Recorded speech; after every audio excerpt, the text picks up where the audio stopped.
Le lundi 10 février, un vent de résistance va souffler sur Goma.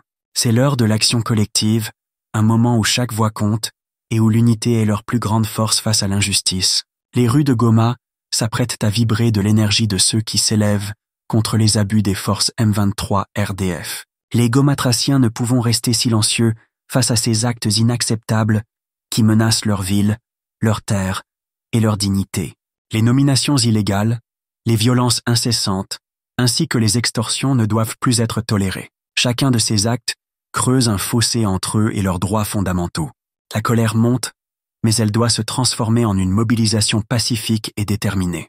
Rassembler leurs voix, leurs esprits et leurs cœurs, c'est affirmer que Goma est leur ville, que leurs racines y sont profondément ancrées et que seront tous présents pour défendre leur héritage.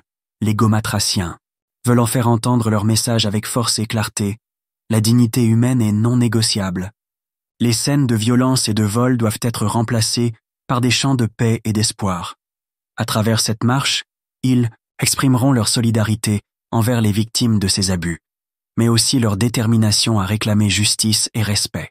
Chacun d'eux est une pierre dans ce monument de résistance. Ensemble, ils veulent croire encore à un avenir meilleur, malgré la peur et l'oppression. La participation massive à cette mobilisation est cruciale. Par cette occasion, les Gomatraciens veulent se montrer solidaires, afin de redéfinir leur destin en tant que tel et de rappeler aux forces présentes, le M23 RDF, que leur voix n'est pas un murmure, mais un cri puissant. Cela ne se limite pas qu'à une simple marche, mais représente un mouvement collectif pour un avenir plus juste. Que ce jour soit marqué par la solidarité, l'espoir et la détermination. Lundi 10 février 2025, ils se rassembleront sur les avenues de Goma, main dans la main, emblème de leur résilience. Ils exprimeront avec fermeté leur refus des abus et leur volonté inébranlable de défendre leurs droits. Pendant que les Gomatraciens se préparent pour la manifestation du 10-02 Chaos 2025 du côté de M23 RDF depuis l'invasion de l'armée rwandaise à Goma, marque un tournant tragique. Le bilan s'alourdit. Une vague de violence a déferlé sur la région, entraînant la mort de plus de 3000 personnes et plus de 2800 blessés. Chaque chiffre représente une vie perdue ou une vie en difficulté, des familles brisées, séparées et des rêves anéantis. Mais surtout, ils ont tué l'ancien gouverneur, le général Chirimwami. Nous sommes entrés dans la ville. Le premier jour, les FARDC s'étaient rendus. Mais le deuxième jour, une partie qui était restée a repris une sorte de résistance qui a occasionné malheureusement des affrontements dans la ville. Alors la plupart, disons, ce dont on parle aujourd'hui en termes de morts, c'est plutôt les combattants qui sont tombés pendant les hostilités. Et ces combattants, il y avait bien entendu les FARDC avec la coalition, c'est-à-dire des Burundais, mais des faux Wazalendo qu'on a armés, que le régime a armé pour dire qu'il devait défendre le pays en lieu et place de l'armée, mais aussi la coalition internationale de Samir Diarsi qui s'était engagé dans la belligérance. Les morts dont on parle, ce sont des combattants. Et parmi ces morts figurent aussi nos hommes que nous avons perdus dans cette conflit.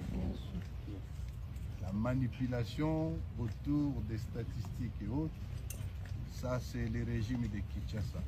Cette situation entraîne aussi une crise humanitaire, dont évoque Corneille Nangaa.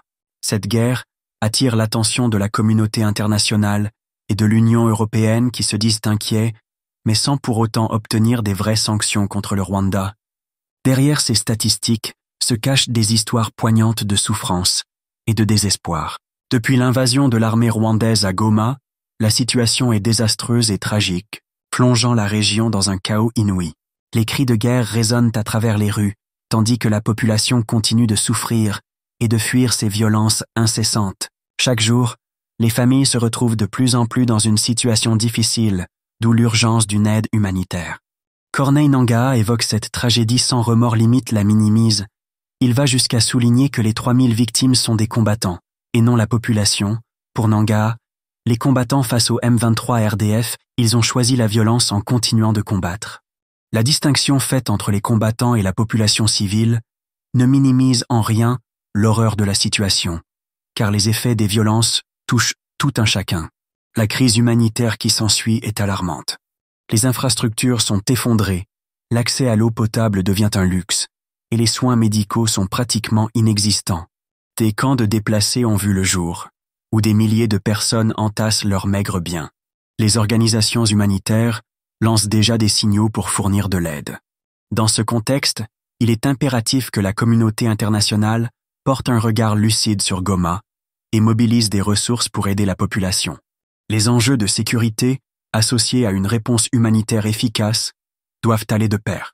Ce drame révèle une réalité qui ne doit pas être cantonnée à des chiffres.